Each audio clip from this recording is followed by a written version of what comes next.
H1N1. Les autorités mondiales ont-elles largement surestimé les dangers de ce virus apparu il y a maintenant 1 an au Mexique? Vous allez le voir, c'est fort probable. Il y a 1 an, les informations concernant la grippe H1N1 étaient plutôt alarmistes. Le risque était élevé, on parlait de plusieurs dizaines de milliers de morts potentielles. On sait aujourd'hui qu'il n'en est rien. Les malades soignés dans nos hôpitaux sont relativement peu nombreux. Les morts aussi, 19 jusqu'ici en Belgique. Pourtant, nos États ont vacciné en masse leur population. Conséquence, un véritable jackpot financier pour l'industrie pharmaceutique. Alors, ces risques de la grippe ont-ils été délibérément surévalués? C'est ce qu'ont voulu savoir Pascal Bollekens et Michel Renard. Leur reportage s'intitule « Grippe H1N1, la grande tromperie ».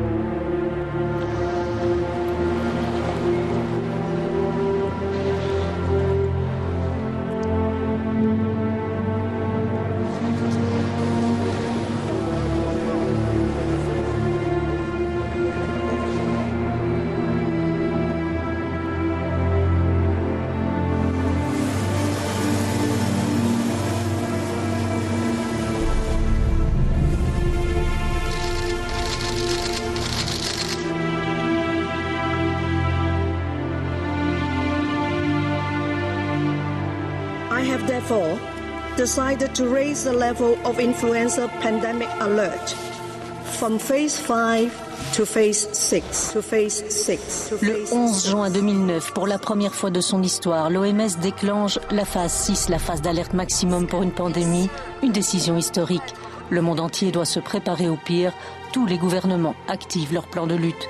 La phase 6, ça veut dire que l'on pourrait devoir limiter chez nous les déplacements, fermer les lieux publics, les écoles. La ministre de la Santé fera même voter une loi d'exception. C'est une loi finalement qui nous permet, si cela était nécessaire, de prendre des mesures d'urgence, par exemple des réquisitions de professionnels de la santé, mais aussi d'autres professionnels, par exemple dans le secteur des transports, etc. Pour les labos, c'est un signal de départ. Ils vont pouvoir démarrer leur production de vaccins pandémiques. Le jackpot, des centaines de millions de doses seront mises sur le marché en un temps record. La phase 6 sème en tout cas la panique. Les médias s'emballent sur ce nouveau virus très contagieux. Mais la catastrophe annoncée ne se produit pas. Comment les experts scientifiques, les pouvoirs publics ont-ils tous sombré dans la psychose? L'industrie pharmaceutique a-t-elle influencé les décisions de l'OMS? Y a-t-il eu tromperie sur la marchandise? C'est ce que nous avons voulu savoir.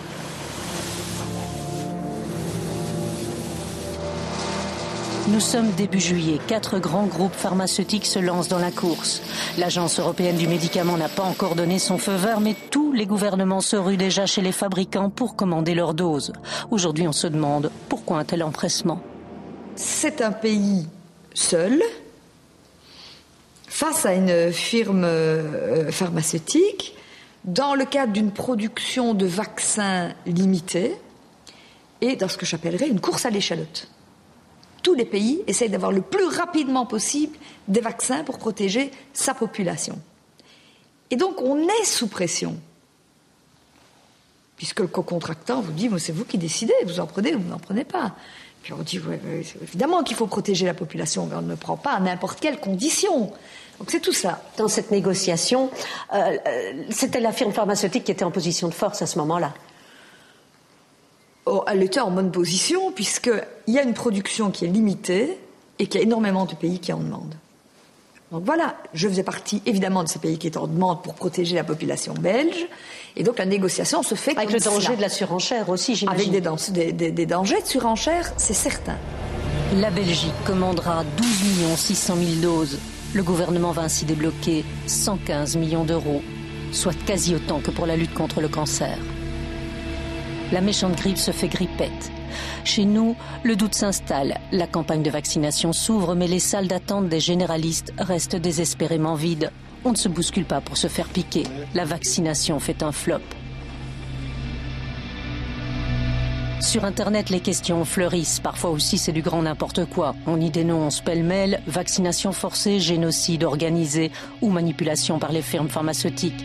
Mais dans le même temps, on y manipule aussi l'info, comme cette fausse ministre finlandaise qui crie au massacre des populations.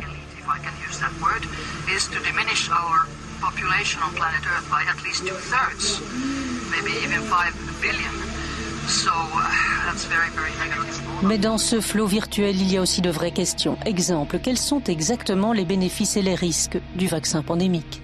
Donc c'est vrai qu'Initiative citoyenne, ça a quand même débuté il y a plusieurs mois, vous le savez bien.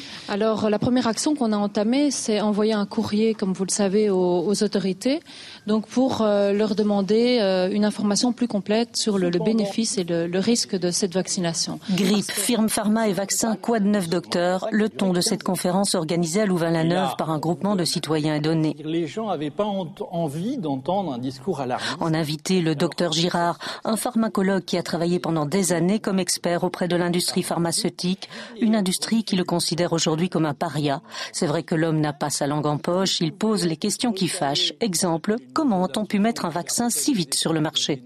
La première chose qui frappe pour un professionnel du médicament, c'est le caractère extrêmement expéditif du développement qui a duré à tout casser 2 mois, 3 mois, enfin que ce soit 2 mois, 3 mois ou 4 mois, change rien. On fait rien en 2 mois, on fait rien en 3 mois, on fait rien en 4 mois. Je vais prendre un exemple que tous les téléspectateurs connaissent, tout le monde connaît Prozac.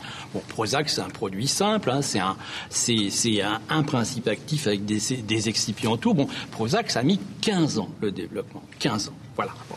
Ils disent qu'ils avaient mis au point un espèce de vaccin prototype. Alors, je vous dis ce que l'industrie dit. C'est du baratin. Lorsque Glaxo a développé une copie de Prozac juste en changeant un petit bout, ça a pris des années. Alors là, on nous explique qu'on a un vaccin où on va changer, tenez-vous bien, le principe actif, hein, c'est-à-dire les antiannuels. On dit, c'est rien du tout, c'est du pipeau, on peut faire ça en quelques semaines. C'est se moquer du monde. On a été trop vite pour vous, on n'a pas assez testé. On a été beaucoup trop vite.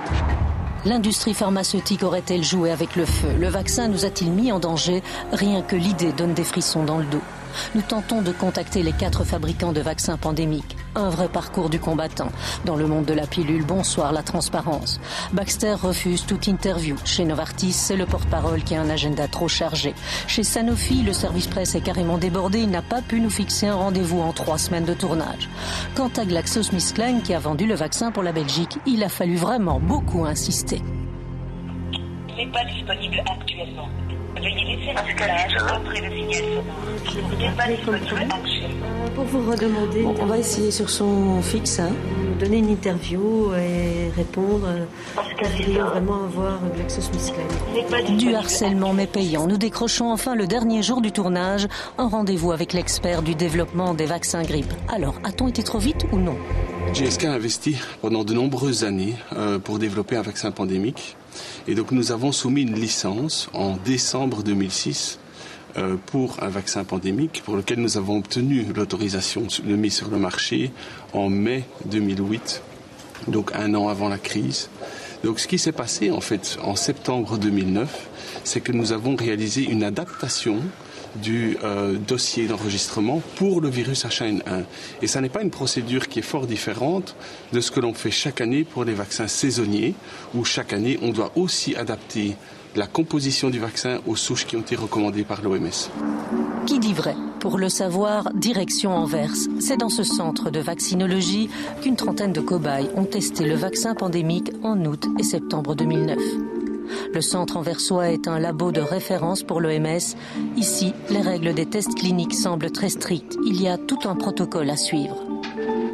Pas question de faire l'impasse sur des effets secondaires et encore moins sur la sécurité d'un nouveau vaccin, comme c'est le cas ici pour ce futur vaccin contre l'hépatite B. Nous faisons une prise de sang avant de vacciner pour avoir des données de départ sur le taux d'anticorps présent dans le sang et une autre prise après avoir vacciné pour voir ce qui a changé au niveau de ces anticorps. On peut ainsi savoir si le vaccin était efficace. Le professeur Van Damme a déjà testé de nombreux vaccins.